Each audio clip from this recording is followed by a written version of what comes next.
Nonostante l'ottavo risultato utile interno consecutivo, resta l'amarezza valsesiana per essere raggiunti dopo il doppio vantaggio. Le emozioni iniziano ad arrivare dopo la mezz'ora. Ferrandino si incarica della battuta di una punizione dai 25 metri e colpisce la traversa con il pallone che finisce a ridosso della linea bianca. Sull'altro fronte Valente ci prova in girata, palla alta. Al minuto 35 Bigotto viene anticipato in corner da De Martino. Sulla bandierina si presenta Ferrandino, palla al centro per Ravasi che incorna in rete il vantaggio valsesiano. La ripresa si apre con il tentativo di Castelletto che non inquadra lo specchio della porta. Il raddoppio porta la firma di Ferrandino che al quinto dal limite trafigge i greci.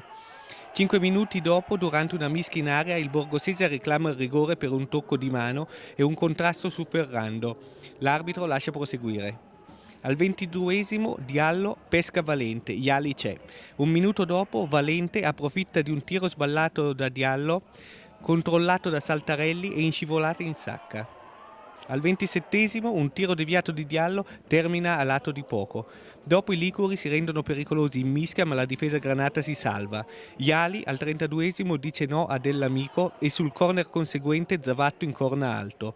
Gli ospiti collezionano una serie di angoli e su uno di questi Bruzzi in rovesciata pareggia. Nel finale Muzzi in diagonale manda a lato di poco.